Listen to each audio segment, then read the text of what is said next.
Welcome back दोस्तों। स्वागत है आप सभी का ए टू बी टू स्टडी की यूट्यूब चैनल में। दोस्तों आज की वीडियो में हम सॉल्व करने वाले हैं केमिस्ट्री के एक नए चैप्टर को जिसका नाम है तत्वों का आवर्ती वर्गीकरण यानी कि पेरियोडिक क्लासिफिकेशन ऑफ एलिमेंट्स। दोस्तों केमिस्ट्री का सबसे मोस्ट इम्पॉर्टेंट चैप्टर है आपका तत्वों का आवर्ती वर्गीकरण।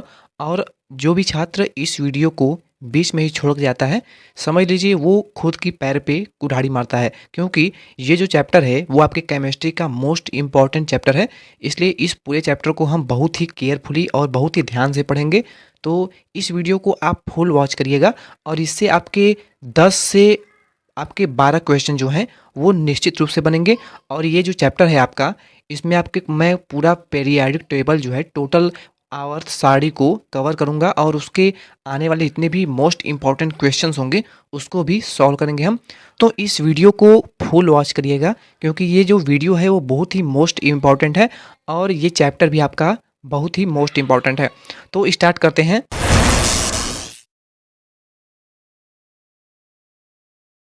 पहला जो पॉइंट है, सबसे पहले हम आवर्त सारणी के परिचय को जान लेते हैं। तो तत्वों और यौगिकों का सरल और क्रमबद्ध अध्ययन के लिए जिन विभिन्न तत्वों के गुणों में समानताओं के अनुसार तत्वों को समूह में वर्गीकृत करना तत्वों का आवर्ती वर्गीकरण कहलाता है। दोस्तों आप सभी जानते हैं कि पीरियोडिक टेबल में बहुत सारे तत्व होते हैं और सभी तत्वों का लगभग अलग अलग गुण होता है। तो उनके तत्वों को उनके गुणों के आधार पर ही अलग अलग बांटना या फिर वर्गीकरण करना, यही आपका आवर्त वर्गीकरण कहलाता है। और इस वर्गीकरण की प्रक्रिया, जिस प्रकार इसको वर्गीकरण किया गया है, उस पद्धति को, उस क्रिया को आवर्त सारणी कहते हैं। ठीक है, तो ये आपको क्लियर हो गया होगा। इसमें आपका मोस्ट इंपॉर्टेंट जो पॉइंट है, इसमें जितने भी पॉइंट आपको मैं बता रहा हूँ वो सभी पॉइंट मोस्ट इंपॉर्टेंट है। तो कोई भी पॉइंट को आप बिल्कुल भी मिस नहीं करिएगा। देखिए पहला जो है डोबेनाइनर। दोस्तों डोबेनाइनर महोदय ने, इन्होंने समान रासायनिक गुणों वाले तत्वों को तीन तीन समूहों में वर्गीकृत किया जिन्हें कि त्रिक नियम दिया। दोस्तों आपके क्वेश्चन कैसे बनेंगे एग्जाम में? तो क्वेश्चन बनेगा कि तत्वों के वर्गीकरण का त्रिक नियम किसने दिया था। और ये क्वेश्चन अगर आप देखेंगे प्रीवियस ईयर क्वेश्चन पेपर को तो ये क्वेश्चन बना हुआ भी है। और दोस्तों ये क्वेश्चन बहुत ही मोस्ट इंपॉर्टेंट है, मैं आपको बार बार बोल रहा हूँ, तो बिल्कुल भी मिस नहीं करिएगा। ये जो मोस्ट इंपॉर्टेंट टॉपिक मैं आपको बता रहा हूँ और इस चैप्टर को बहुत ही ध्यान से पढ़िएगा। डोब्राइडर ने महोदय ने त्रिक नियम दिया था और इन्होंने 1829 में डोब्राइडर ने तत्वों के वर्गीकरण का त्रिक नियम दिया था। ठीक है, अगर आपका न्यूलैंड का अष्टक नियम, ये भी आपका बहुत ही मोस्ट इंपॉर्टेंट है। न्यूलैंड का अष्टक नियम क्या है? तो इन्होंने तत्वों को उनके बढ़ते हुए परमाणु भारों के क्रम में व्यवस्थित किया, जिसमें प्रत्येक आठवां तत्व प्रथम तत्व से समानता दर्शाता है। ठीक है, प्रत्येक आठवां तत्व अपने पहले तत्व से समानता दर्शाता है। जैसे कि यहाँ पे मैं आपको लिख बता रहा हूँ, जैसे कि हाइड्रोजन हो गया आपका, helium, lithium, beryllium, boron, carbon, nitrogen, oxygen, fluorine, neon. ठीक है, ये आपके करीब हो गए 2 2 4 5 और एक पे 10 हो गए। ठीक है, तो ये जो पहला आपका जो तत्व है, मान लीजिए पहला हो गया आपका, यहाँ पे फर्स्ट हो गया, और 1 2 3 4 5 6 7 8, ऑक्सीजन आपका आठवां हो गया। तो न्यूलैंड का अष्टक नियम के अनुसार प्रत्येक आठवां तत्व जो होगा ये आपका आठवां तत्व हो गया। इसके अकॉर्डिंग अगर देखेंगे तो ये आपका आठवां होगा, अगर इसके अकॉर्डिंग देखेंगे तो आपका आठवां जो होगा ये वाला होगा। ठीक है, तो प्रत्येक आठवां तत्व अपने पहले तत्व से क्या होता है? समानता दर्शाता है। यही न्यूलैंड का अष्टक नियम कहता है। तो ये भी बहुत ही मोस्ट इंपॉर्टेंट है। अष्टक नियम का प्रतिपादन किसने किया था? ये आपके ऑब्जेक्टिव क्वेश्चन बनेंगे और उसमें आपको डोबेनाइनर, न्यूलैंड, मेंडल, मेंडली, बहुत सारे ऑप्शन दिखेंगे। तो उन 4 ऑप्शन में आपको चुनना क्या होगा? न्यूलैंड। न्यूलैंड ने अष्टक नियम का प्रतिपादन किया था। नेक्स्ट आपका है 1869 में जर्मन वैज्ञानिक लोथर मेयर, कहीं कहीं आपको लोफर मेयर भी देखने को मिलेगा, ने तत्वों को भौतिक गुणों के विशेषकर उनके परमाणु आयतनों के आधार पर वर्गीकृत किया, जिसमें समान गुण वाले तत्व समान स्थिति ग्रहण करते हैं। ठीक है, समान गुण वाले तत्व जो हैं वो समान स्थिति ग्रहण करते हैं, यानी कि लोथर मेयर के अनुसार जो होता था कि उन्होंने ये बताया था कि जो आवर्त सारणी में तत्व हैं, अगर जो जो तत्व एक समान गुण अगर रखते हैं आपस में, उनको एक अलग श्रेणी में, एक आवर्त सारणी में एक अलग स्थान दिया जाए, और जो तत्वों में जिन तत्वों में समानता दिखाई दे, और उन तत्वों को उनके गुणों के आधार पर अलग अलग यहाँ पे वर्गीकृत किया जाए। ठीक है, अगला जो आपका पॉइंट वो है मेंडलीफ। मेंडलीफ ने ज्ञात किया कि 63 तत्वों को आवर्त सारणी में व्यवस्थित किया। मेंडलीफ ने ऐसे 63 तत्व जो कि ज्ञात हो चुके थे, उनको आवर्त सारणी में व्यवस्थित करने का काम किया। किसने? मेंडलीफ ने। तो मेंडलीफ ने कितने तत्वों को आवर्त सारणी में व्यवस्थित किया? तो 63 तत्वों ने, जो कि उस समय तक ज्ञात थे। इसके बाद हम आगे देखेंगे मेंडलीफ का आवर्ती नियम। दोस्तों ये मोस्ट इंपॉर्टेंट है। ठीक है, ये आपका मोस्ट इंपॉर्टेंट है, इसको आप बिल्कुल नोट कर लीजिएगा। देखिए, एक आपका है मेंडलीफ का आवर्त नियम, और एक आपका है आधुनिक आवर्त नियम। सबसे पहले हम देख लेते हैं मेंडलीफ का आवर्ती नियम, यानी कि periodic table of Mendeleev, periodic law of Mendeleev. इस नियम के अनुसार तत्वों के भौतिक एवं रासायनिक गुण उनके परमाणु भारों के आवर्ती फलन होते हैं। अब यहाँ पे आवर्ती फलन क्या होता है? आवर्ती फलन क्या होता है? तो दोस्तों इसका मतलब ये हुआ कि जो तत्वों के भौतिक एवं रासायनिक गुण थे, यानी जो तत्वों के गुण थे, उनको उनके परमाणु भारों के अनुसार आवर्त सारणी में व्यवस्थित किया गया, उनके परमाणु भारों की। ठीक है, वही आधुनिक आवर्त सारणी में नियम में क्या है? आधुनिक आवर्त सारणी का जो नियम है वो है कि तत्वों के जो भौतिक एवं रासायनिक गुण है, उनके परमाणु क्रमांकों के आवर्ती फलन होते हैं, यानी उनके परमाणु क्रमांकों के आधार पर उनको व्यवस्थित किया गया है। तो उसको हम आगे पढ़ेंगे, यहाँ पर हम इसको देख लेते हैं। इसके बाद देख लेते हैं मेंडलीफ की आवर्त सारणी का योगदान, यानी उन्होंने क्या क्या बताया हुआ था इसके बारे में। तो फर्स्ट पॉइंट है, आवर्त सारणी के द्वारा तत्वों के गुणों का अध्ययन किया जा सकता है, और यदि किसी एक तत्व के गुण ज्ञात हों तो उस समूह के अन्य तत्वों के गुणों को ज्ञात किया जा सकता है। यानी आवर्त सारणी में आप जानते हैं कि आवर्त सारणी को अलग अलग विभाजित किया गया है, जैसा कि आप यहाँ पे देख सकते हैं। दोस्तों जैसा कि आप यहाँ पे देख सकते हैं, यहाँ पे आवर्त सारणी पूरी आपकी है, यानी पीरियोडिक टेबल जो होता है। तो ये जो फर्स्ट स्तंभ के जो तत्व होते हैं, यानी कि hydrogen, lithium, sodium, potassium, rubidium, ठीक है, तो ये जो तत्व हैं इनको क्षारीय धातु कहते हैं। ठीक है, ये सभी आप धातु जो होते हैं ये आपके क्षारीय धातु हो गए। और दूसरा जो स्तंभ होता है, इन तत्वों को क्षारीय मृदा धातु कहते हैं। तो इस प्रकार इन जो एक स्तंभ में जितने भी तत्व हैं उनको समान गुणधर्म तत्वों को एक स्तंभ में रखा गया है, या फिर एक क्रम में रखा गया है।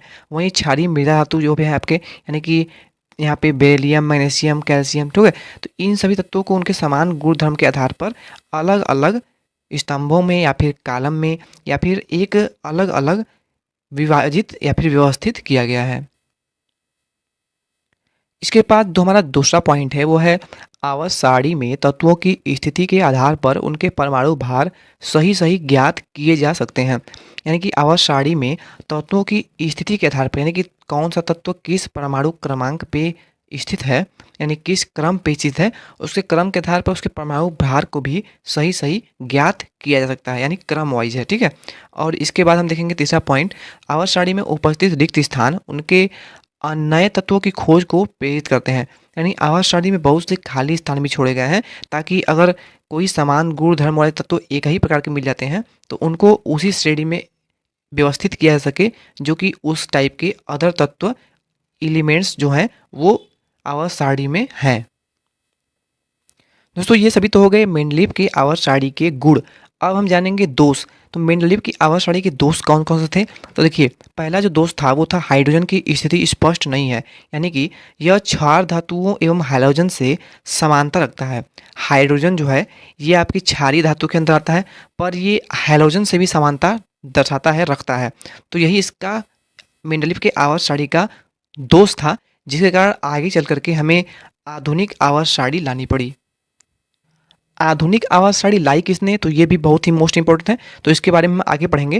देखिए, दूसरा जो पॉइंट हमारा है वो है कम परमाणु भार वाले तत्वों को अधिक परमाणु भार वाले तत्वों के बाद रखा गया है। दोस्तों ये भी एक दोष था।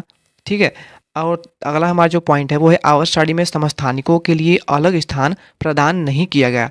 दोस्तों समस्थानिक क्या होता है, ये आपका यहाँ पे पॉइंट जो है बहुत ही मोस्ट इंपॉर्टेंट है, ठीक है। समस्थानिक और समभारिक होता है, यानी आइसोटोप्स होता है, आइसोबास होता है और एक होता है आइसोसोम्स, ठीक है। तो तीनों ही मोस्ट इंपॉर्टेंट है। तो इसमें आप समस्थानिक और समभारिक जान लीजिए, क्योंकि जो तीसरा आपका है वो ज़्यादा पूछता नहीं है, आता नहीं है।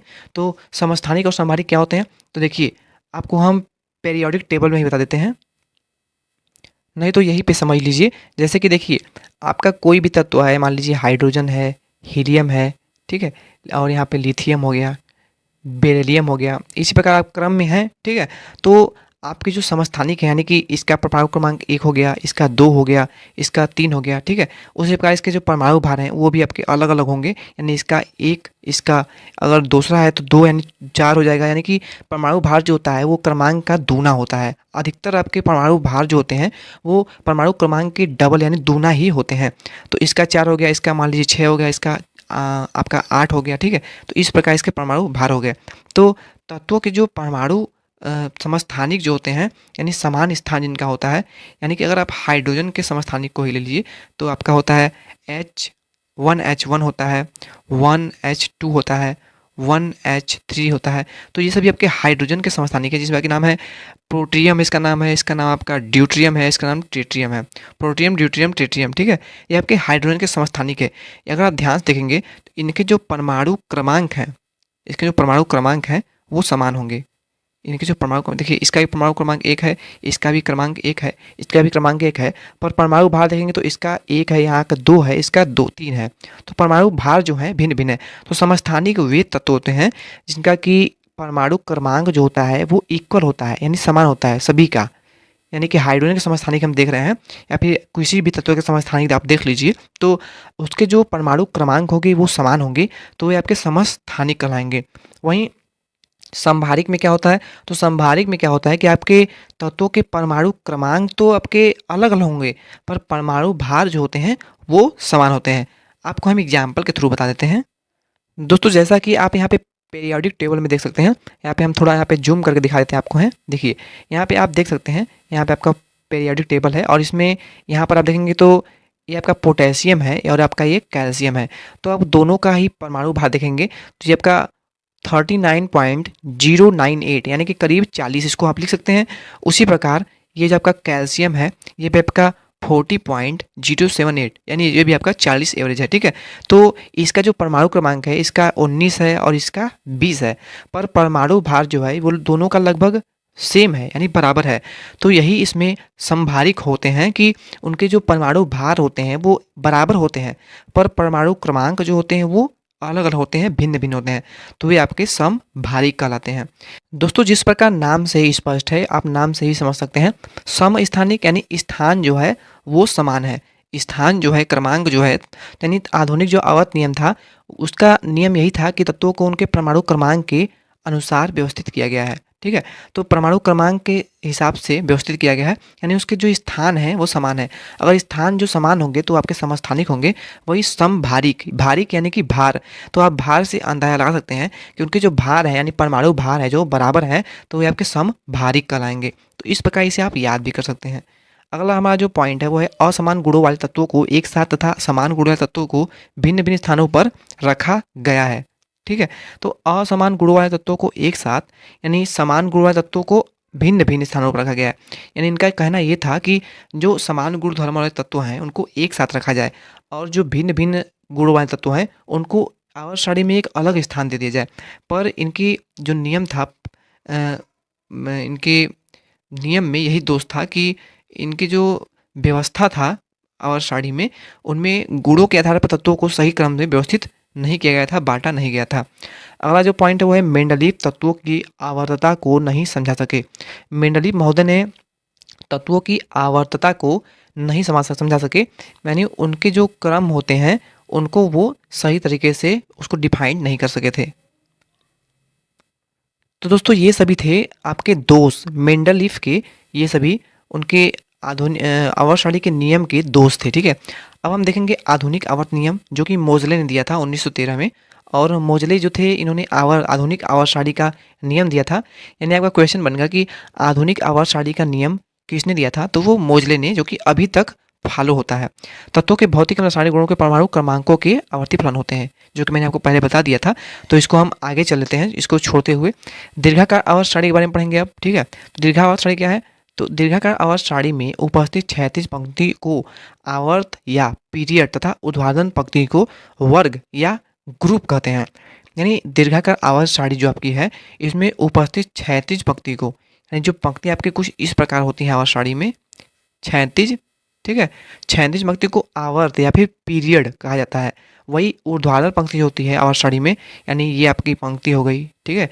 यहाँ पे आपका हाइड्रोजन होता है, ठीक है, हाइड्रोजन यहाँ पे होता है, और यहाँ पे हीलियम हो गया इधर इस साइड, हाइड्रोजन हीलियम, यहाँ पे लिथियम, बेरिलियम, बेरियम, ठीक है, ये सब होते हैं। तो ये सब वजह के जो जब आपके ऊर्ध्वाधर स्तंभ होते हैं, इनको क्या, ऊर्ध्वाधर पंक्ति को वर्ग या ग्रुप कहते हैं दीर्घाकार आवर्त सारणी में। इस आवर्त सारणी में 7 आवर्त हैं तथा प्रत्येक आवर्त के लिए मुख्य क्वांटम संख्या का मान भिन्न भिन्न होता है। भिन्न भिन्न क्या होता है, आइए हम देख लेते हैं। आवर्त सारणी में उपस्थित तत्वों की संख्या, ठीक है।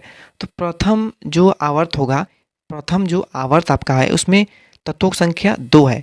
अगर आप आवर्त सारणी में देखेंगे तो चलिए यहाँ आपको आवर्त सारणी में दिखाते हैं। तो पहला जो क्षैतिज पंक्ति हमारा है, इसमें आप देखेंगे तो जो एलिमेंट्स की संख्या है, यानी तत्वों की संख्या है, वो केवल 2 है। यानी कि एक आपका ये हो गया, एक आपका ये हो गया।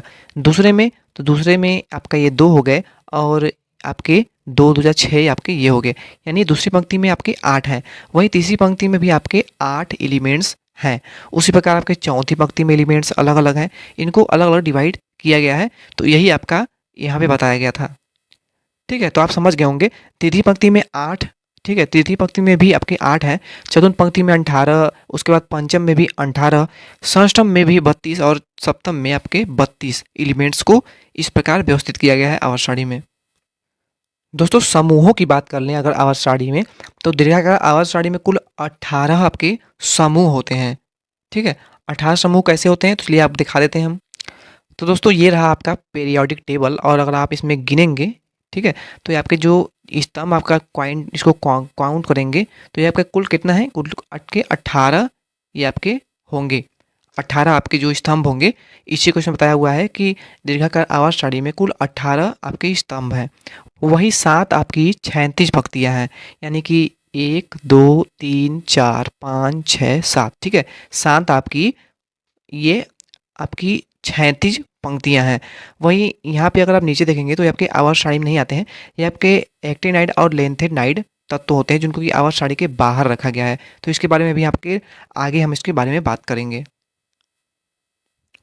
दोस्तों अब आ गया तत्वों का एसपीडीएफ तथा एफ ब्लॉकों में विभाजन, जो कि मैंने आपको बताया था कि क्षारीय धातु फर्स्ट वाले स्तंभ को और सेकेंड वाले को क्षारीय मृदा धातु, तो वही है इस यहाँ पे।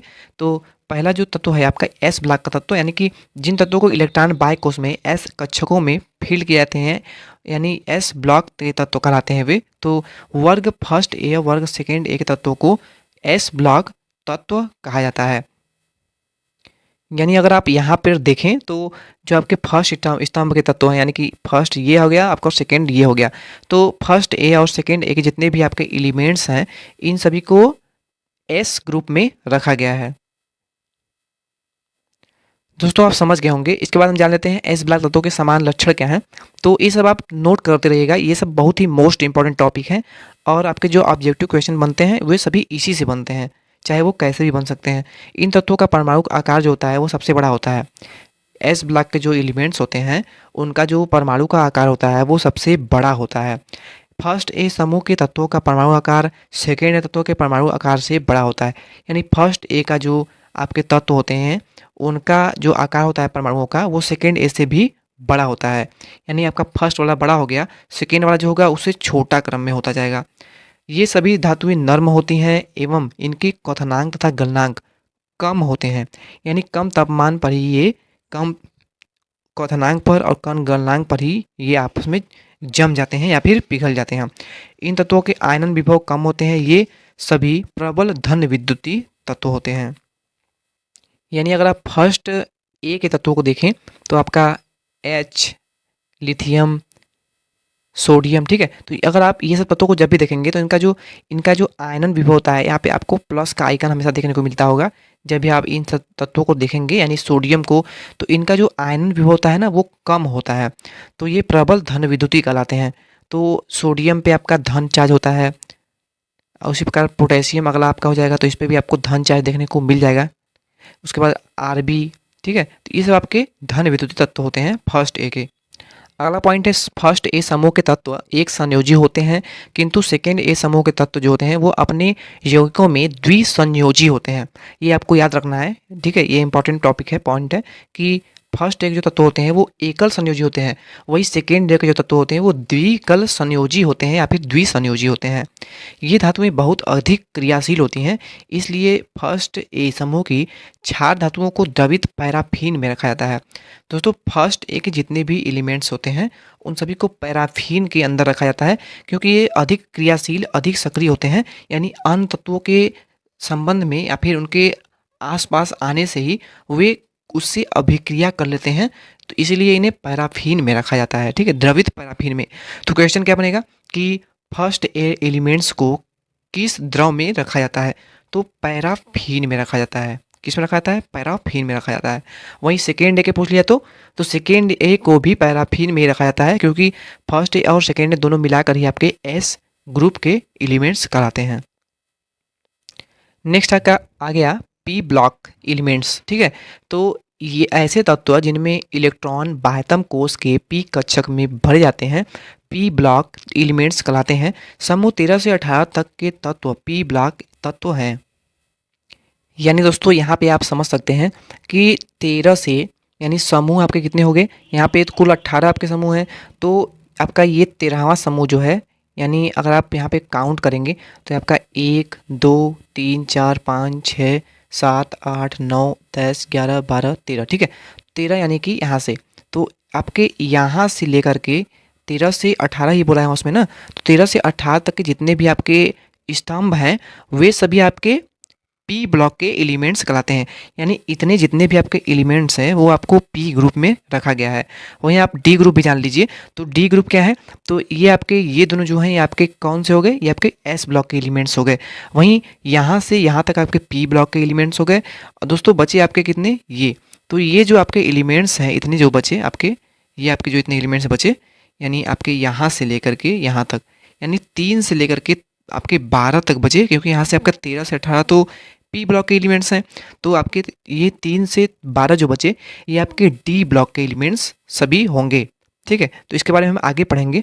बचा आपका एस ब्लॉक एलिमेंट्स, तो आप यहीं पे जान लीजिए एस ब्लॉक यानी एस पी और डी के बाद एफ ब्लॉक के जितने भी एलिमेंट्स हो वे आपके एक्टिनाइट और लेंथिनाइट एलिमेंट्स में आ जाएंगे, यानी जो इनको बाहर रखा गया है आवर स्टडी से, ये सभी आपके एफ ब्लॉक के एलिमेंट्स के अंतर्गत आ जाएंगे। दोस्तों ये चैप्टर जो है वो काफ़ी बड़ा है, इसलिए इस चैप्टर को हम थोड़ा जल्दी जल्दी कवर करने का प्रयास करेंगे। पी ब्लॉक तत्वों के लक्षण क्या हैं, तो देखिए पी ब्लॉक के अधिकतर तत्व धातु अधातु तथा उपधातु होते हैं। यानी पी ब्लॉक के एलिमेंट जो होते हैं इनमें 13 से आपके 18 तक होते हैं, ठीक है, तो इसमें आपके धातु अधातु और उपधातु ये सभी आ जाते हैं। दूसरा पॉइंट जो हमारा है वो है ऑक्सीजन फ्लोरीन तथा अक्रिय गैसों को छोड़कर सभी पी ब्लॉक के तत्वों की ऑक्सीकरण संख्या धनात्मक होती है। यानी ऑक्सीजन फ्लोरीन तथा अक्रिय गैसों को, अक्रिय गैस क्या है, तो देखिए आवर्त सारणी में जो आपके सबसे लास्ट वाला स्तंभ होता है, यानी देखिए आपका एक हाइड्रोजन होता है और आपका हीलियम होता है इस साइड, तो हीलियम वाला आपका पूरा स्तंभ ले लीजिए, यानी कि इसमें क्या क्या होता है, हीलियम, नियान, आर्गन, क्रिप्टान, जेनान, रेडान, ठीक है, तो ये सभी आपके जो अक्रिय गैस कहलाते हैं, तो ये सभी जो होते हैं ये धनात्मक होते हैं, इनकी जो ऑक्सीकरण संख्या होती है वो धनात्मक होती है। तीसरा पॉइंट है पी ब्लॉक के तत्वों का आयनन विभव एस ब्लॉक के तत्वों के आयनन विभव से अधिक होता है। दोस्तों पी ब्लॉक का जो तत्व होता है एस ब्लॉक से भी अधिक इनका आयनन विभव होता है, यानी इन तत्वों पर भी आपको प्लस का आइकन देखने को मिलेगा, यानी धनायन ये बनाते हैं। अगला आपका है पी ब्लॉक के तत्वों का परमाणु आकार जो होता है एस ब्लॉक के तत्वों के परमाणु आकार से अपेक्षाकृत कम होता है, क्योंकि हमने पहले ही जान लिया था कि जो एस ब्लॉक के एलिमेंट्स होते हैं उनका परमाणु भार जो होता है वो सबसे बड़ा होता है। आवर्त में बाएं से दाएं जाने पर परमाणु आकार नाभिक आवेश बढ़ने के कारण घटता है। देखिए आवर्त सारणी में अगर आप बाएं से दाएं जाएंगे तो जो परमाणु का आकार होता है वो बढ़ता है, ठीक है, नाभिक आवेश बढ़ने के कारण घटता है। आपका नाभिक जो आवेश है वो बढ़ता है, वही परमाणु का आकार जो है वो घटता है। कैसे घटता है? तो चलिए इसको हम जान लेते हैं। दोस्तों ये रहा आपका पीरियोडिक टेबल और देखिए इसमें आपको बोला क्या है कि बाएं से अगर आप दाएं जाएंगे, यानी अगर आप इधर जाएंगे तो आपका जो यहाँ पे मैंने देखा था, पहले ही देख लिया था कि एस ब्लॉक के जो एलिमेंट होते हैं इनका परमाणु जो होता है वो सबसे बड़ा होता है। तो अगर आप इससे यहाँ तक आए थे सेकेंड वाले में तो इससे कम था, बताया था मैंने आपको पहले ही एस ब्लॉक एलिमेंट्स में। तो आप जैसे ही इससे आगे जाते रहेंगे परमाणु का आकार जो है वो घटता जाएगा, ठीक है। तो यही इसमें आपके पॉइंट में बोला हुआ था। दोस्तों अब हम जानेंगे डी ब्लॉक एलिमेंट्स के बारे में। दोस्तों एक बात आप और नोट कर लीजिएगा, पी ब्लॉक में, पी ब्लॉक के एलिमेंट्स जो होते हैं वो आपके प्रकृति के आधार पर अगर पूछ लिया है कि अगर क्वेश्चन पूछा हुआ है कि पी ब्लॉक के जो तत्व होते हैं उनकी प्रकृति कैसी होती है, ठीक है, तो पी ब्लॉक के जो एलिमेंट्स होते हैं वो आपकी प्रकृति में अम्लीय होते हैं, ठीक है। इसको आप नोट कर लीजिएगा, बहुत ही इंपॉर्टेंट क्वेश्चन है और बनता है एग्जाम में कि पी ब्लॉक के जो एलिमेंट्स होते हैं वो प्रकृति में अम्लीय होते हैं। अगला ब्लॉक आपका है डी ब्लॉक तत्व, ठीक है। जिन तत्वों में इलेक्ट्रॉन बाह्य कोश में पिछले कोश के डी कक्षक में प्रवेश करते हैं डी ब्लॉक तत्व कहलाते हैं। समूह 3 से 12 तक के तत्व डी ब्लॉक कहलाते हैं, ये मैंने आपको बता दिया है। डी ब्लॉक के तत्वों की 3 श्रेणियां हैं। कौन कौन श्रेणियां हैं? देखिए प्रथम श्रेणी आपकी है स्कैंडियम Z=21 से जिंक Z=30 तक।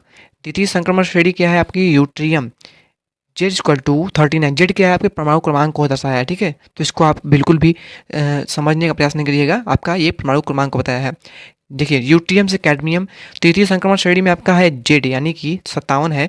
तो लैंथेनम से लेकर के मरकरी तक, ठीक है। तो ये आपकी अलग अलग श्रेणियों को बताया हुआ है इसमें है। डी ब्लॉक तत्वों के समान लक्षण क्या हैं?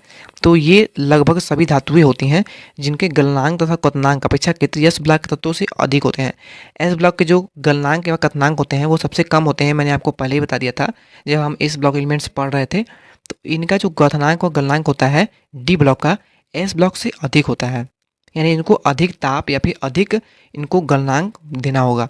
सभी डी ब्लॉक धातुएं मुक्त तथा चलित इलेक्ट्रॉन की उपस्थिति के कारण विद्युत तथा ऊष्मा की अच्छी चालक होती हैं। डी ब्लॉक के जो एलिमेंट्स होते हैं वे विद्युत के या फिर ऊष्मा के अच्छे चालक होते हैं। डी ब्लॉक तत्वों के घनत्व एस ब्लॉक तत्वों की तुलना में अधिक होते हैं।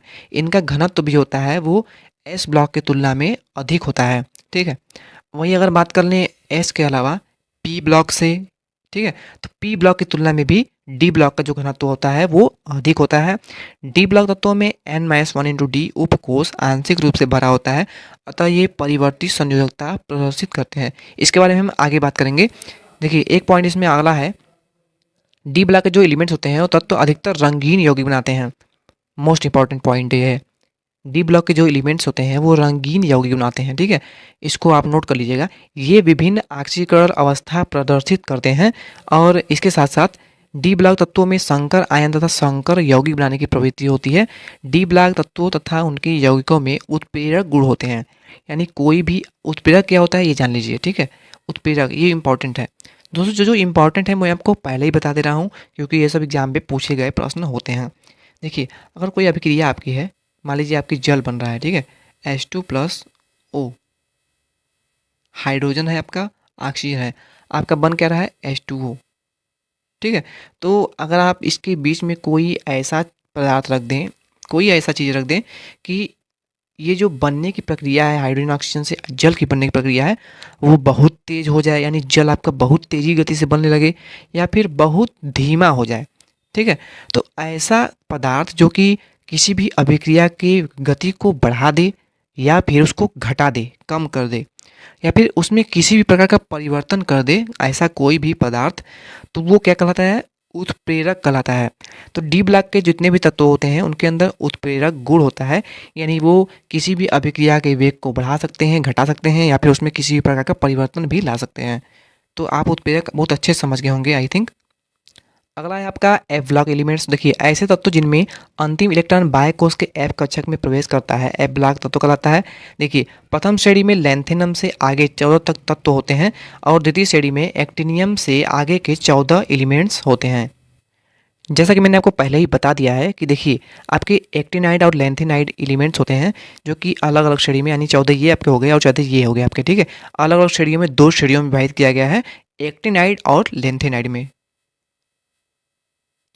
अब दोस्तों यहाँ पे आप कहेंगे कि यहाँ पे तो सर 15 एलिमेंट्स दिख रहे हैं।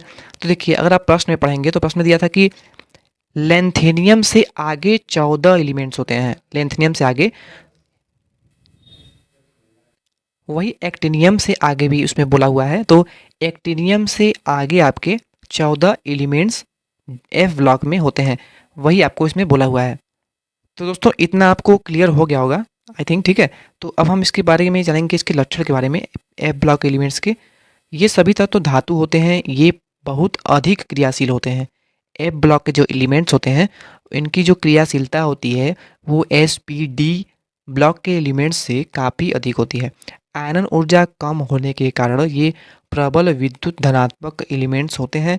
ये परिवर्ती आक्सीकरण अवस्था प्रदर्शित करते हैं। ये रंग तत्व रंगीन आयन तथा रंगीन यौगिक भी बनाते हैं। दोस्तों हमने डी ब्लॉक में पढ़ा था, तो वो रंगीन यौगिक बनाते हैं, पर जो आपके एफ ब्लॉक के एलिमेंट्स हैं वे रंगीन तत्व भी बनाते हैं, रंगीन आयन और इस रंगीन यौगिक भी बनाते हैं। एफ ब्लॉक के तत्व जो होते हैं वो उप सहसंयोजक यौगिक बनाते हैं। एफ ब्लॉक के जो एलिमेंट्स होते हैं वो उप सहसंयोजक यौगिक बनाते हैं। इसके साथ साथ ये सामान्यतः आयनिक यौगिक भी बनाते हैं, जो कि मैंने आपको ऊपर बता दिया था कि ये जो तत्व हैं ये आपके आयनन रंगीन आयन, रंगीन यौगिक और रंगीन आयनिक यौगिक भी बनाते हैं। दोस्तों ऊपर हमने चर्चा किया था आयनन विभव के बारे में, तो हो सकता है बहुत सारे स्टूडेंट्स को समझ में नहीं आया हो। तो किसी परमाणु के बाहरी इलेक्ट्रॉनों को, जो कि अपेक्षाकृत ढीले जुड़े रहते हैं, निकलने में प्रयुक्त ऊर्जा की मात्रा को उस परमाणु का आयनन विभव कहते हैं। इसे प्रायः इलेक्ट्रॉन वोल्ट में मापा जाता है। देखिए पहला जो पॉइंट है आप समझिएगा, आवर्त सारणी में समूह से ऊपर से नीचे की ओर जाने पर आयनन विभव का मान कम होता है, क्योंकि परमाणु त्रिज्या में अधिक वृद्धि होने के कारण बाह्यतम इलेक्ट्रॉन जो होते हैं वो इलेक्ट्रॉन पर नाभिक आकर्षण कम हो जाता है। देखिए समझिएगा इसको। देखिए पहले जो आपके स्तंभ के तत्व इसमें हैं, देखिए लिथियम मान लीजिए आपका हो गया, सोडियम हो गया, पोटेशियम हो गया, ठीक है, आपके पहले हैं, पहले स्तंभ के। तो देखिए अगर आप लिथियम से सोडियम जाएंगे, सोडियम से पोटेशियम जाएंगे, पोटेशियम से रुबिडियम जाएंगे, तो जैसे जैसे आप नीचे जाएंगे आवर्त सारणी में, तो आपका आयनन विभव जो होगा ना वो घटता जाएगा, यानी कम होता जाएगा, ठीक है। तो यही इसमें बताया हुआ है। और इसका कारण क्या होता है, तो मान लीजिए आपके लिथियम है, ठीक है, लिथियम का परमाणु क्रमांक कितना होता है, 3 होता है, ठीक है, 3 होता है, और इसका परमाणु भार आपका 6 हो गया। तो मान लीजिए लिथियम के आपके चारों ओर आपका ये लिथियम हो गया और इसका 6 परमाणु भार हो गया, तो आपके मान लीजिए 6 आपके इसके आपके ये इलेक्ट्रॉन हैं इसको घेरे हुए हैं, ठीक है। तो क्या होता है कि जब आप आवर्त सारणी में ऊपर से नीचे आते हैं तो इनका जो इलेक्ट्रॉन होते हैं ना, इनकी जो दूरी होती है वो बढ़ने लगती है, ठीक है, ये दूरी जो बढ़ने लगती है और एक ऐसी स्थिति आती जाती है, ऐसी स्थिति आ जाती है कि ये जो होते हैं इसके आकर्षण को छोड़ देते हैं और मुक्त हो जाते हैं, यानी छूट जाते हैं, इससे अलग हो जाते हैं, ठीक है। तो यही स्थिति आ जाती है कि अलग हो जाते हैं। इसी कारण आपकी जो परमाणु त्रिज्या होती है उसकी अधिक वृद्धि के कारण आपके बाह्यतः इलेक्ट्रॉन नाभिक की आकर्षण कम हो जाता है और वो अलग हो जाते हैं, और ये ऊपर से नीचे आने पर आयनन विभव का मान घटने लगता है, यानी कम होने लगता है। आवर्त में बाएं से दाएं जाने पर आयनन विभव का मान बढ़ता है, क्योंकि नाभिकीय आकर्षण बढ़ जाता है। ये आपका दूसरा पॉइंट क्या है कि अगर आप आवर्त सारणी में बाएं से दाएं जाते हैं, यानी अगर आप बाएं से दाएं जाते हैं आवर्त सारणी में, तो आपका जो आकर्षण बल है वो बढ़ जाता है। इसके साथ साथ आपका आयनन विभव का मान भी बढ़ने लगता है। अगला आपका जो पॉइंट है वो है अपवाद। Be यानी बेरिलियम की आयनन ऊर्जा बी से अधिक है तथा नाइट्रोजन की ओ से अधिक है। तो ये सब आपके अपवाद की श्रेणी में आते हैं। दोस्तों फाइनली हमने इस चैप्टर के थ्योरिकल पोर्शन को बहुत ही अच्छे से समझ लिया है और उम्मीद है कि आपको भी हर एक चीज़ें अच्छे से क्लियर हो गई होंगी, क्योंकि इस चैप्टर के थ्योरिकल पोर्शन से ही आपके ऑब्जेक्टिव क्वेश्चन बनते हैं। तो थ्योरी पढ़ना आपके लिए काफ़ी इंपॉर्टेंट था। तो अब चलिए इस चैप्टर से जो भी इंपॉर्टेंट ऑब्जेक्टिव क्वेश्चन आते हैं उनको हम सॉल्व कर लेते हैं। तो दोस्तों हमारी आज की इस वीडियो का पहला प्रश्न है, 106वां तत्व किस ब्लॉक से संबंधित है। दोस्तों पिछली वीडियो में हमने आपको 4 ब्लॉक बताए थे, जो कि आवर्त सारणी को बांटा गया है 4 ब्लॉक में। ठीक है, आपके 4 ब्लॉक जो हैं वो हैं एस, पी, डी और एफ, ठीक है। तो कौन कौन से तत्व किस एलिमेंट्स कौन कौन से ऐसे एलिमेंट्स हैं जो कि किस किस श्रेणी में आते हैं, ये भी मैंने आपको पिछली वीडियो में बता दिया था। तो देखिए 106वां जो आपका एलिमेंट्स है, यानी जो 106वां तत्व आपका है, वो डी ब्लॉक में आएगा। ठीक है, इसके लिए क्या करना होगा, आपको आवर्त सारणी में आपको एक बार अच्छे से देख लेना है और उसके करीब 30 से 40 एलिमेंट्स जो है वो आपको शुरू से आपको मुँह ज़ुबानी याद होने चाहिए, तभी आप आगे के क्वेश्चन को भी सॉल्व कर पाएंगे। नेक्स्ट क्वेश्चन है आपका, द्वितीय आवर्त में सबसे अधिक अम्लीय ऑक्साइड बनाता है, इनमें से कौन होगा जो कि द्वितीय आवर्त में स्थित है और सबसे अधिक अम्लीय ऑक्साइड बनाता है। तो दोस्तों जैसा कि हमने पिछली वीडियो में ही समझा था, आपका करेक्ट आंसर जो होगा होगा आपका नाइट्रोजन, यानी कि N। और यहाँ पे देखेंगे अगर आप, तो द्वितीय आवर्त में, यानी कि द्वितीय आवर्त आपका कौन सा हुआ, यही द्वितीय आवर्त हुआ। तो द्वितीय आवर्त में आपका जो नाइट्रोजन है वो आपका यहाँ स्थित है। और यहाँ पे क्वेश्चन क्या था, क्वेश्चन आपको एक बार फिर से देख लेते हैं हम। तो देखिए क्वेश्चन था आपका कि द्वितीय आवर्त में सबसे अधिक अम्लीय ऑक्साइड बनाता है। तो दोस्तों आपको मैंने बताया था कि आवर्त सारणी में बाएं से दाएं जाने पर जो तत्व होते हैं वो अधिक अम्लीय हो जाते हैं। ठीक है, तो यहाँ पे हमारा जो करेक्ट आंसर होगा वो होगा बी, यानी कि नाइट्रोजन। इनमें से सबसे आपका जो अम्लीय होगा वो आपका नाइट्रोजन होगा। वहीं फ्लोरीन का या फिर ऑक्सीजन की बात करें, ये तो अक्रिय गैसें हैं, वहीं अक्रिय एलिमेंट्स हैं। और आपके जो लिथियम है ये आपका क्षारीय धातु की श्रेणी में आता है। तो इसको हम इनमें करेक्ट जो हमारा होगा वो होगा बी। ठीक है, यानी कि नाइट्रोजन। तीसरा क्वेश्चन है, आवर्त में सबसे छोटे परमाणु आकार वाले तत्व हैं। तो दोस्तों आवर्त सारणी में सबसे छोटे परमाणु आकार वाले जो तत्व हैं वो है हैलोजन। ठीक है, हैलोजन जो होते हैं इनके बारे में भी हमने आपको बहुत ही डिटेल में बताया हुआ था, इसलिए हम प्रश्न को तेज़ी से करते हुए चलेंगे, क्योंकि पिछली वीडियो में हमने आपके थ्योरी में इसके बारे में सब कुछ बता दिया था। देखिए परमाणु छोटे सबसे आकार जो होते हैं वो हाइड्रोजन होते हैं, वही सबसे बड़े जो होते हैं वो आपके फर्स्ट ए के होते हैं, यानी कि आवर्त सारणी में जो प्रथम स्तंभ के होते हैं, यानी कि HLINA के अरबी SFR होता है ना, यानी कि हाइड्रोजन, लिथियम, सोडियम। ठीक है, ये सब जो होता है आपका फर्स्ट ए का तत्व जो होते हैं ये आपके सबसे अधिक बड़े होते हैं इसके परमाणु। तो इसको भी आपको याद रखना है, हालांकि मैंने सब आपको बता चुका हूँ पिछली वीडियो में। देखिए नेक्स्ट क्वेश्चन चलते हैं, निम्न में से किस समूह में उपधातु पाए जाते हैं। तो दोस्तों आपका जो आवर्त सारणी में 6A के एलिमेंट्स जो होते हैं वे आपके उप धातु उसमें पाए जाते हैं, जैसा कि आपको मैं आवर्त सारणी में भी दिखा देता हूँ। तो दोस्तों जैसा आप यहाँ पे पीरियोडिक टेबल को देख रहे हैं, इसमें आपका जो 6A है वो आपका ये रहा। ठीक है, तो इसमें आपके जितने भी एलिमेंट्स हैं वे आपके उपधातु की श्रेणी में आते हैं। ठीक है, तो यही इसमें आपको प्रश्न में बोला हुआ था, तो आई थिंक अब क्लियर हो गया होगा ये। तो हमारा करेक्ट आंसर जो है वो हो जाएगा ऑप्शन नंबर सी। दोस्तों जितने भी मैं आपको प्रश्न करा रहा हूँ क्वेश्चंस, वे सभी बहुत ही मोस्ट इंपॉर्टेंट है, तो इस सब प्रश्नों को आप एक बार रिवीजन कर लीजिएगा। इसका PDF मैं आपको हमारी टेलीग्राम चैनल पर दे दूंगा, इसका लिंक आपको हमारी डिस्क्रिप्शन बॉक्स में मिल जाएगा। अगर आपने अभी तक ज्वाइन नहीं किया है तो आप उसे ज्वाइन भी कर सकते हैं। नेक्स्ट क्वेश्चन है, निम्न में से किस ब्लॉक में धातु, अधातु, उपधातु तथा अक्रिय गैसें सभी उपलब्ध होते हैं। मोस्ट इंपॉर्टेंट क्वेश्चन आपका है कि निम्न में से ऐसा कौन सा ब्लॉक है। ठीक है, SPDF आपके 4 ब्लॉक होते हैं और इनमें से कौन सा ऐसा ब्लॉक है जिनमें कि धातु, अधातु, उपधातु तथा अक्रिय गैसें ये सभी के सभी पाए जाते हैं। ये क्वेश्चन मैंने आपको पिछली वीडियो में हमारी थ्योरी जब पढ़ रहे थे तो मैंने आपको बहुत ही अच्छे से बताया था। तो यहाँ पे जो करेक्ट आंसर होगा वो कौन सा होगा बताइए आप सभी। तो इसमें जो हमारा करेक्ट होगा वो हमारा होगा ऑप्शन नंबर बी, यानी कि P ब्लॉक के जो एलिमेंट्स होते हैं इनमें धातु, अधातु, उपधातु तथा अक्रिय गैसें सभी उपस्थित होते हैं। तो ऑप्शन नंबर बी हमारा करेक्ट हो जाएगा। नेक्स्ट है, सबसे बड़ा आयन है। दोस्तों अगर आप ध्यान से देखेंगे तो यहाँ पे आपका एल्यूमिनियम है, यहाँ पे आपका बेरियम है और यहाँ पे आपका मैग्नीशियम है और यहाँ पे सोडियम है। ठीक है, तो अगर आप यहाँ पे ऑप्शन के अकॉर्डिंग ही देखेंगे तो आप इसका करेक्ट आंसर दे सकते हैं बड़े ही आसानी से। तो दोस्तों इसका जो करेक्ट आंसर होगा वो होगा आपका ऑप्शन नंबर बी। क्यों होगा, क्योंकि जो आपका बेरियम है ये आपका आवर्त सारणी में सेकेंड ए के स्तंभ में आता है और ये जो होता है ये क्षारीय मृदा धातु होती हैं। ठीक है, सेकेंड ए के जितने भी आपके एलिमेंट्स होते हैं वे क्षारीय मृदा धातु कहलाती हैं, वही फर्स्ट जो होते हैं वो क्षारीय धातु कहलाते हैं। तो ये सब आपके क्लियर हो जाएंगे अगर आप हमारी फर्स्ट वाली वीडियो देख लेंगे तो करेक्ट आंसर हमारा हो जाएगा ऑप्शन नंबर बी। ठीक है, नेक्स्ट क्वेश्चन है, निम्न में से किसकी त्रिज्या सबसे कम होती है। दोस्तों ये क्वेश्चन भी बहुत ही मोस्ट इंपॉर्टेंट है कि निम्न में से सबसे कम त्रिज्या वाला जो एलिमेंट्स है यानी जो तत्व है वो इनमें से कौन होगा। तो यहाँ पर ऑप्शन आपको देख सकते हैं, ऑप्शन में दिया हुआ है ऑक्सीजन दिया हुआ है, फ्लोरीन दिया हुआ है, लिथियम दिया हुआ है और बेरिलियम दिया हुआ है। तो इन 4 ऑप्शन में से जो हमारा करेक्ट आंसर होगा वो होगा ऑप्शन नंबर डी, यानी कि आपका जो बेरियम है बेरिलियम जो है इसका जो त्रिज्या होता है वो सबसे कम होता है। ऑप्शन नंबर डी हमारा करेक्ट होगा।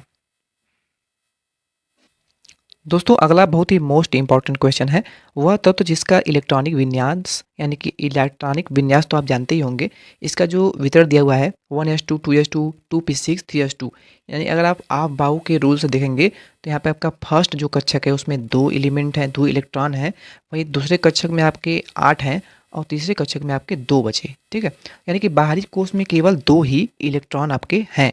तो दोस्तों जो भी एलिमेंट्स आपके बाहरी कक्षा में 2 इलेक्ट्रॉन रखता है तो वे सभी आपके धातु होते हैं। ऑप्शन नंबर ए हमारा यहाँ पे करेक्ट हो जाएगा।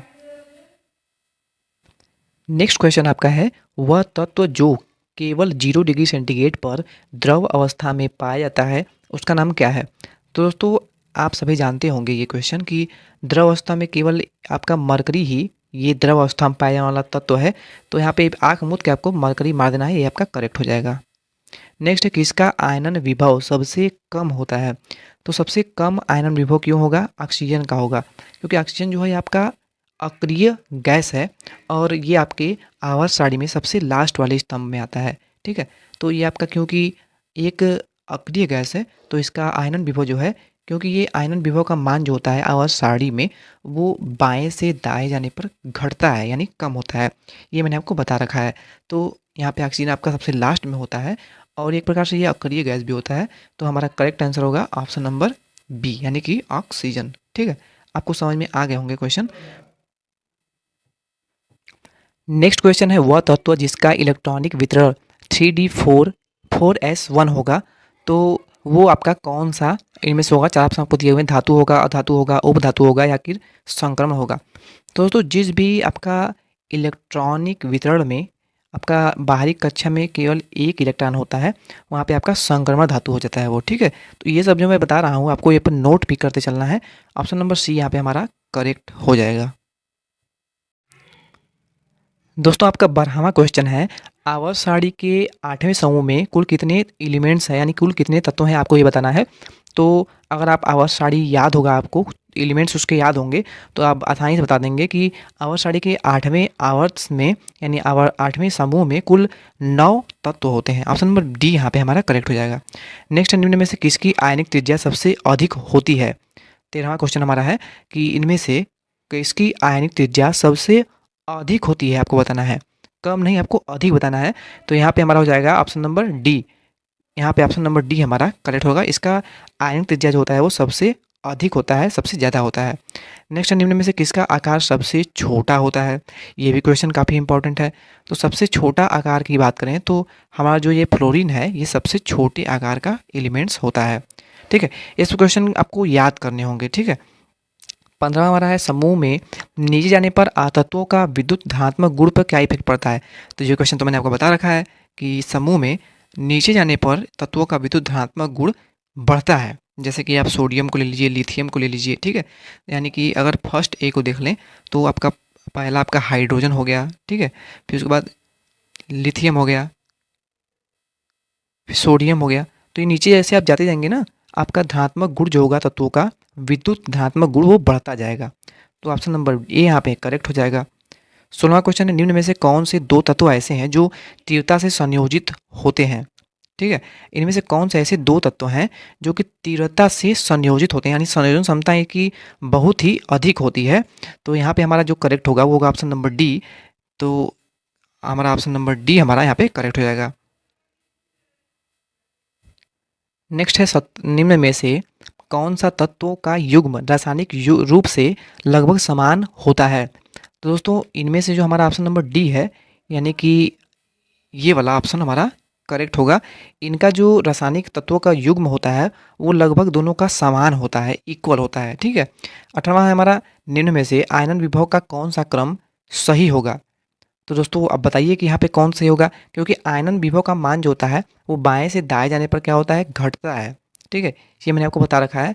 तो अगर आप इसके अकॉर्डिंग अगर मिलाएंगे तो हमारा जो करेक्ट आंसर होगा वो आएगा ऑप्शन नंबर बी। ठीक है, तो इसको आप चेक कर लीजिएगा, हमारा करेक्ट आंसर आएगा ऑप्शन नंबर बी। 19वां क्वेश्चन है, निम्न में से किसमें रंगीन आयन की क्षमता सबसे अधिक होती है? दोस्तों इसमें आपको 4 ऑप्शन दिए हुए हैं, एस ब्लॉक के तत्वों में, बी ब्लॉक के तत्वों में, डी ब्लॉक के तत्वों में और इनमें से सभी में। तो इनमें से कौन सा ऐसा तत्व है कि रंगीन आयन की क्षमता सबसे अधिक होती है? ये क्वेश्चन भी मैंने आपको थ्योरी पढ़ाते हुए बता दिया था। तो इसका जो करेक्ट आंसर होगा वो होगा ऑप्शन नंबर डी। दोस्तों डी ब्लॉक के जो तत्व होते हैं इनमें रंगीन आयन, रंगीन यौगिक और रंगीन आपके लवण बनाने की भी क्षमता इनमें होती है और सबसे अधिक क्षमता इनमें होती है। ठीक है, पी ब्लॉक की तुलना में या फिर अगर आप एस ब्लॉक की तुलना में बात करें तो उन दोनों की तुलना में ये बहुत ही अधिक होता है और मैंने आपको ये सब बता रखा है। ठीक है, ये आपका रिवीजन भी एक तरह से हो जा रहा है। नेक्स्ट है, निम्न में से आयनिक त्रिज्या का कौन सा क्रम सही है? तो दोस्तों यहाँ पे हमारा होगा ऑप्शन नंबर ए करेक्ट हो जाएगा। ठीक है, 21वां क्वेश्चन है, एन तथा ओ यानी नाइट्रोजन और ऑक्सीजन के प्रथम आयनन विभव क्रमशः हैं, आपको इलेक्ट्रॉन वोल्ट में बताना है। तो दोस्तों नाइट्रोजन और ऑक्सीजन के प्रथम आयनन विभव जो होते हैं वो वोल्ट में क्रमशः 14.6 और 13.6 होते हैं। ऑप्शन नंबर ए यहाँ पे हमारा करेक्ट हो जाएगा और ये जो आपको रटना होगा क्योंकि ये आंकड़े आपको एग्जाम में सेम क्वेश्चन देखने को मिल सकता है और ये क्वेश्चन पूछा भी गया है पिछले एग्जाम में। नेक्स्ट क्वेश्चन है, निम्न में से किस तत्व की विद्युत धनात्मकता सबसे अधिक होती है? तो दोस्तों कैल्शियम जो आपका एलिमेंट होता है इसकी विद्युत धनात्मकता सबसे अधिक होती है। ठीक है, जैसे कि आप आवर्त सारणी के माध्यम से भी समझ सकते हैं। देखिए आवर्त सारणी में होता क्या है, ऊपर से नीचे आने पर विद्युत धनात्मकता बढ़ती है। ठीक है, तो अगर आप ऑप्शन के अकॉर्डिंग मिलाएंगे तो हमारा कैल्शियम ही ऐसा एलिमेंट है जो कि ऑप्शन के अकॉर्डिंग इसकी विद्युत धनात्मकता बढ़ती है। तो ऑप्शन के अकॉर्डिंग अगर आप देखेंगे तो यहाँ पर हमारा कैल्शियम ही है जो कि इसकी विद्युत धनात्मकता सबसे अधिक होगी। ऑप्शन नंबर बी हमारे यहाँ पे करेक्ट हो जाएगा। ठीक है, 23वां क्वेश्चन है, निम्न में से किस प्रजाति का आयनन विभव सबसे कम होता है? दोस्तों ऑक्सीजन जो है आपका इसका आयनन विभव सबसे कम होगा कब? जब इस पर 2 आपके ऋण आयन हो। ठीक है, ऑप्शन नंबर डी यहाँ पे हमारा करेक्ट हो जाएगा। अगला हमारा क्वेश्चन है, निम्न में से किसका घनत्व तो सबसे अधिक होगा? तो यहाँ पे आपका जो लेड है यानी पी भी जिसको लिखते हैं तो इसका जो घनत्व होगा वो सबसे हाई होगा। ठीक है, अगला है Mg यानी मैग्नीशियम का प्रथम आयनन विभव एल्यूमिनियम से होता है।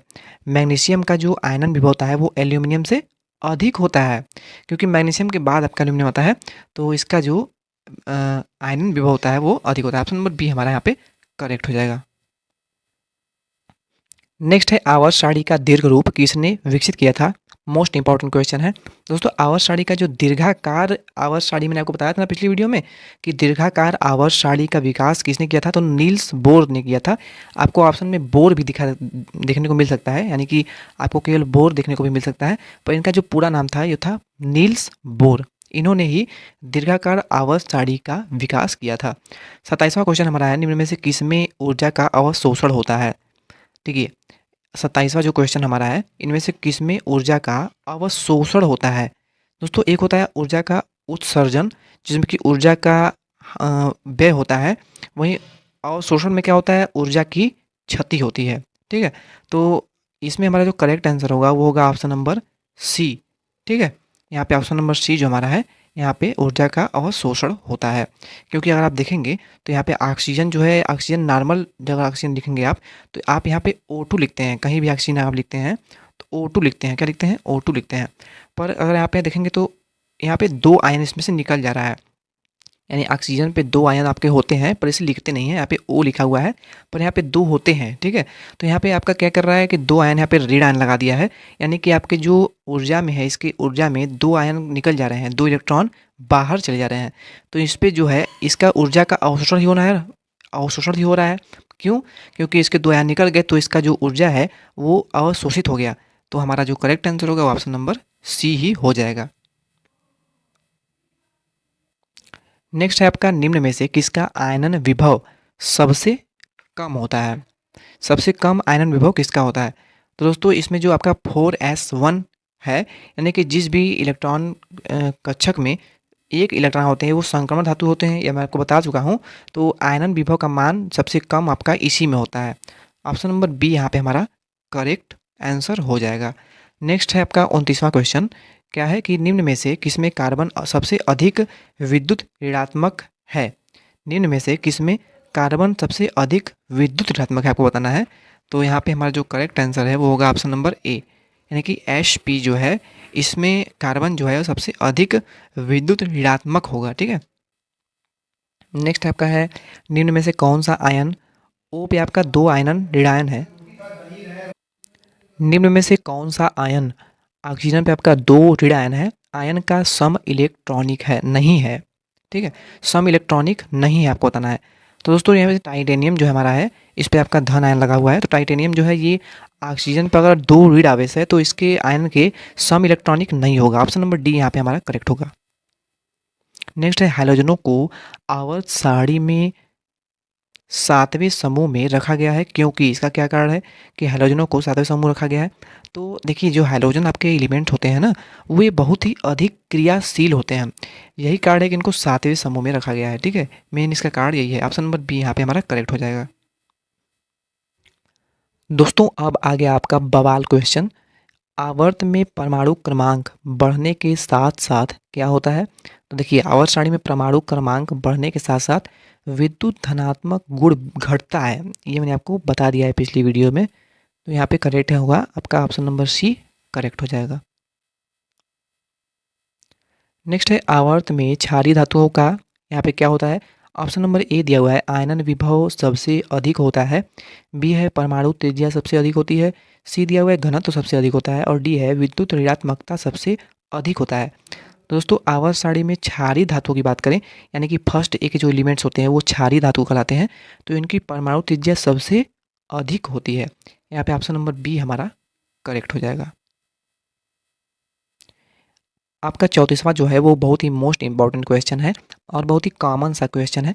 आवर्त सारणी में दीर्घ रूप में जो दीर्घाकार आवर्त सारणी का जो निर्माण किया था वो नील्स बोर ने कहा था, और इन्होंने बताया था कि आवर्त सारणी में दीर्घाकार आवर्त सारणी में कुल 7 क्षैतिज और 18 ऊर्ध्वाधर पंक्तियां हैं। ठीक है, तो ये सब मैंने आपको बता रखा है पिछली वीडियो में, तो पिछली वीडियो को आप जरूर से देख लें, मैं आपको बार बार बता रहा हूँ। 35वां क्वेश्चन है, विकर्णी संबंध प्रदर्शित करता है। विकर्णी संबंध कौन सा प्रदर्शित करता है? तो देखिए द्वितीय तथा तीसरे आवर्त के कुछ एलिमेंट्स ऐसे होते हैं जो कि विकर्ण संबंध प्रदर्शित करते हैं। यहाँ पे हमारा ऑप्शन नंबर सी जो है वो करेक्ट हो जाएगा। तो दोस्तों यहाँ पे ऑप्शन नंबर बी जो हमारा है ये option number c sorry option number c हमारा जो है ये यहाँ पे करेक्ट हो जाएगा। यानी दूसरे और तीसरे आवर्त के जो एलिमेंट्स होते हैं उनमें से कुछ एलिमेंट्स ऐसे होते हैं जो कि आपस में विकर्णी संबंध प्रदर्शित करते हैं। ठीक है, 36वां हमारा है, मरकरी केवल एक धातु ऐसी है जो कि 0 डिग्री सेंटीग्रेड पर द्रव अवस्था पर पाया जाता है, इसका कारण क्या है आपको बताना है। क्योंकि मरकरी जो है ये आपको हमेशा द्रव अवस्था में पाई जाती है, तो इसका कारण क्या है आपको बताना है कि मरकरी क्यों आपकी द्रव अवस्था में पाई जाती है। ठीक है, तो मरकरी द्रव अवस्था में पाई जाती है, इसका मेन कारण यही है कि इसकी आयनन ऊर्जा का मान जो होता है वो बहुत ही उच्च होता है तथा दुर्बल धात्विक बंध होना इसका मेन कारण होता है। यहाँ पे ऑप्शन नंबर ए हमारा जो है यही इसका करेक्ट आंसर होगा कि मरकरी द्रव अवस्था में पाया जाता है। नेक्स्ट है, दीर्घाकार आवर्त सारणी में किस आवर्त तथा समूह में इलेक्ट्रॉनों के संख्या सबसे अधिक होती है? दीर्घाकार आवर्त सारणी की बात करी है जिसका कि खोज नील्स बोर महोदय ने किया था। तो किस आवर्त तथा समूह में इलेक्ट्रॉनों की संख्या सबसे अधिक होती है?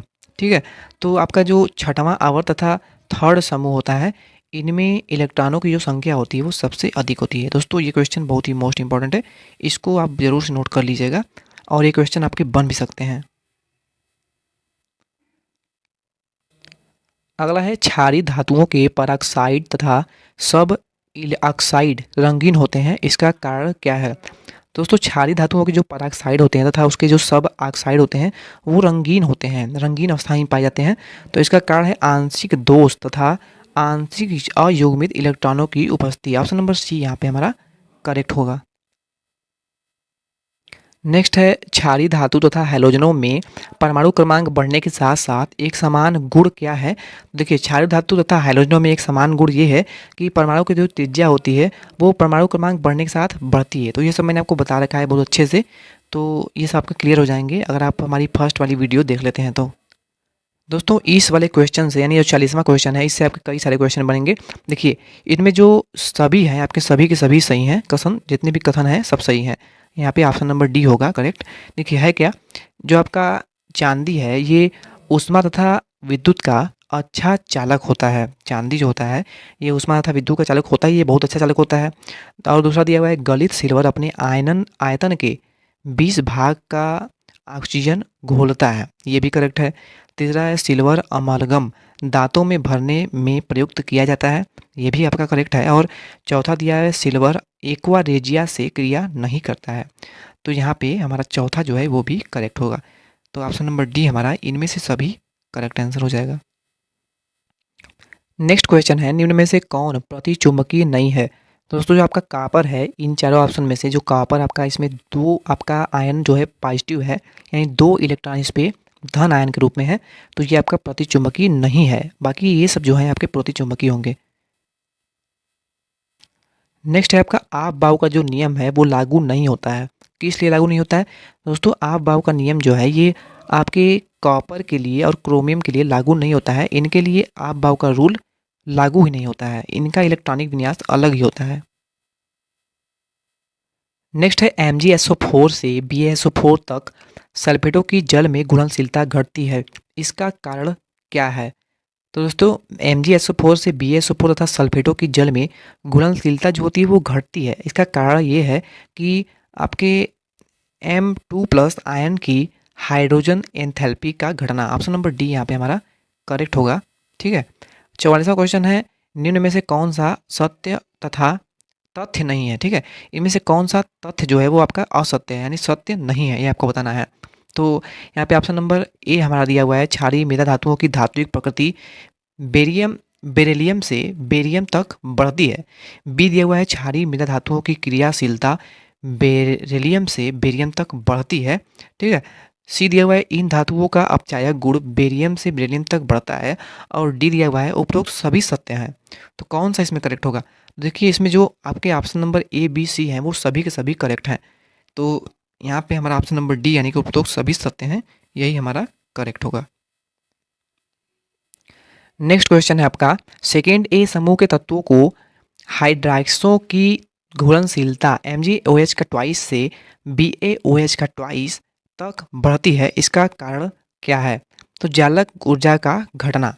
ऑप्शन नंबर बी हमारा यहाँ पे करेक्ट होगा, यानी कि सेकेंड ए एलिमेंट्स जो होते हैं आवर्त सारणी में, उसके हाइड्रॉक्साइडों की घुलनशीलता Mg हाइड्रॉक्साइड से, मैग्नीशियम हाइड्रॉक्साइड से बेरियम हाइड्रॉक्साइड तक बढ़ती है, इसका कारण है जालक ऊर्जा का घटना। ऑप्शन नंबर बी हमारा यहाँ पे करेक्ट हो जाएगा।